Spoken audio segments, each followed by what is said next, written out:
कपड़े धोने वाली बहू। शादी के पहले से ही विभा को कपड़े धोने का बड़ा शौक था। कभी नल के नीचे तो कभी तालाब के पास। अरे मेरी नीली वाली लुंगी नहीं दिख रही है। विभा की अम्मा, कहाँ रखी है लुंगी? अरे वो तो विभा ने परसों ही धोकर रखी थी आपकी अलमारी में, देखो वही होगी। वो ना मैंने आज धो दी, मुझे लगा कि गंदी हो गई होगी। अरे कैसे गंदी हो गई थी? उसे तो मैंने पहना भी नहीं। हे भगवान, इस लड़की के कपड़े धोने की आदत से परेशान हो गया हूँ मैं। जितना तो घर में राशन नहीं आता उससे कहीं ज्यादा डिटर्जेंट पाउडर का खर्चा है। इसकी शादी करवा दो, शादी जाए अपने घर में ही करे काम, फिर चाहे घर के कपड़े धोने हो या पूरे गांव के। हाँ ठीक बोल रही हूँ, देखता हूँ मैं कोई लड़का। वो दिन भी आ जाता है जब विभा को देखने लड़के वाले आ जाते हैं। लड़की मुझे अच्छी लगी। होने वाली सास कहती है, बेटी अगर कुछ पूछना है तो पूछ लो।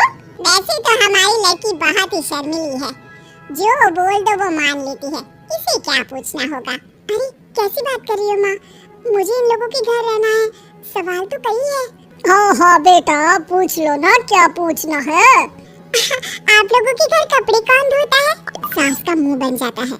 देखो अगर तुम ये कहना चाहती हो कि तुम्हें कपड़े धोने नहीं आते तो सुन लो, कपड़े मैं ही धोती हूँ, लेकिन तुम्हारे आ जाने के बाद मैं रुमाल तक नहीं धोऊंगी। अरे चुप रहना भाग्यवान, बहू बेचारी घर आई नहीं, उसे डराना शुरू कर दिया।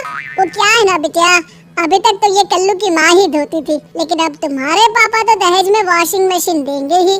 तभी विभा की माँ बोल पड़ती है, सवाल भी पूछा तो क्या, वैसे भाई साहब मशीन की तो फिर भी कपड़े धोने की कैपेसिटी होती है। मतलब जो बिटिया दे रहे हैं ना विभा, इसे कपड़े धोने का बहुत शौक है। ये आप लोगों की क्या आस पड़ोस गांव मोहल्ले सबके कपड़े धो दे और उफ तक ना करे। बाहर देखा नहीं आपने कितने कपड़े सूख रहे हैं, सब हमारी बिटिया ने ही तो धोए हैं। बस भी करो ना माँ, शर्म आ रही इतनी तारीफ सुनकर।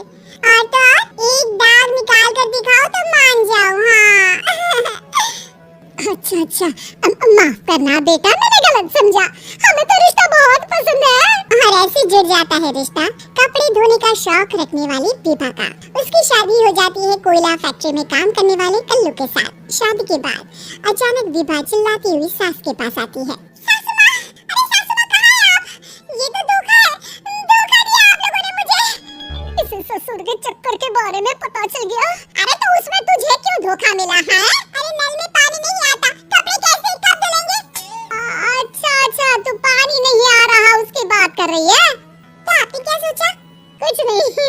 अच्छा तेरी माँ ने कहा था कि कपड़े धोने का शौक है, तुझे याद आया मुझे। शौक बोलकर कपड़े धोने वाले मेरे जुनून को कम ना आके सासू माँ, कपड़ा धोना मेरा गुरूर है। तभी पति भी वहाँ आ जाता है। अभी मैंने इसे सनी देओल की फिल्म दिखाई है, उसी के डायलॉग मार रही है माँ। अच्छा सुन, साफ बता रही हूँ, पानी सुबह 4 से 6 और शाम को 10 से 12 आता है, समझी? विभा टाइमिंग सुनकर हैरान हो जाती है। ये क्या भूतों का मोहल्ला है? सुबह 4 बजे उठकर कौन कपड़े धोता है? 4 बजे टंकी में पानी जाता है, फिर सारा दिन धोना ना, किसने मना किया? अरे कैसी बात कर रही है? 200 लीटर की टंकी में कितने कपड़े धो लूंगी मैं? सुबह ही उठ जाऊंगी मैं। अब क्या था, विभा सुबह 4 से लेकर रात के 12 बजे तक कपड़े ही धोती रहती। एक रोज सास पड़ोस से निकलकर कहीं जा रही होती है कि साथ वाली कहती है, हाँ कल्लू की माँ, जरा ये बताओ कि 2 साड़ी है, 2 ब्लाउज और एक पेटीकोट और एक नाड़े वाला लंबा कच्छा। हाँ तो? अरे तो क्या, कितना लोगी धुलाई ये बताओ। 2 बन दिख रहे हैं हम क्या? हमारे पति सरकारी नौकरी से अभी रिटायर हुए हैं और बेटा सुपरवाइजर है कोयला फैक्ट्री में। 2 बन समझ रखा है हमें।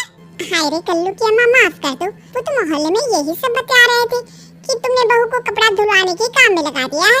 सास को पड़ोसन की बात सुनकर गुस्सा आ जाता है। वो घर पहुंचती है जहां घर के बाहर ही इतने सारे कपड़े सूख रहे होते हैं जितने कि किसी धोबन के घर पर। अरे ओ कल्लू की दुल्हन, बाहर निकल। माँ जी यहीं आ जाओ, बाथरूम में चादर धो रहे हैं हम। अरे अभी हम धोते हैं, तुमको बाहर निकलो। ये आस पड़ोस वाले बोल रहे हैं कि हम बहू से कपड़े धुलवा कर उसे कपड़ा धोने वाली बना दिए हैं। अरे छोड़ो ना माँ जी, किन लोगों की बातों में आती हो? आस पास के लोगों का तो काम ही होता है कि वो किसी तरह सास बहू को लड़ा दे। बहू सारे घर के कपड़े धोती है, ये क्या कम है? बोलिए। सास को भी लग जाता है कि वो बहू का ये संकीपन नहीं छुड़वा सकती, इससे अच्छा है कि खुद ही चुप हो जाए। एक रोज सास और बहू मंदिर जाते हैं, जहाँ सास की साड़ी वहाँ खड़ी भीख मांगने वाले से मिलती है। माँ जी क्या बात है, आपकी साड़ी उस भिखारन से कितनी मिल रही है ना? हाँ हाँ देखो तो दोनों की साड़ी मिल रही है। क्या बात है कल्लू की अम्मा, तुम खुद को तो अफसर की बीवी बताती हो और ऐसी सिंपल सी प्लेन साड़ी पहनकर घूमती हो। सिंपल और प्लेन नहीं है ये साड़ी, तो क्या सोने के धागे से फूल बने हैं? कुछ भी सासू माँ, कुछ भी। हाँ बने थे इस साड़ी में सोने के धागे से फूल। मेरे पति लेकर आए थे मद्रास से स्पेशली मेरे लिए 10,000 की। ताहे भाई साहब इस भिखारन के लिए भी सेम टू सेम साड़ी लेकर आए होंगे 10,000 की। सास उस वक्त कुछ नहीं कहती, लेकिन बहू के साथ घर आती है और अलमारी से एल्बम निकाल कर लाती है। ये साड़ी देख रही है, ये वही साड़ी है जिसे मैंने अभी पहना था। इस साड़ी में ये जो चमकदार फूल दिख रहे हैं ना, ये सोने के धागों से काढ़े गए हैं। लेकिन तू लोकल वॉशिंग मशीन ब्रश से घिस घिस कर सारे फूलों को निकाल कर साड़ी प्लेन कर दी। मुझे माफ कर दीजिए सासू माँ।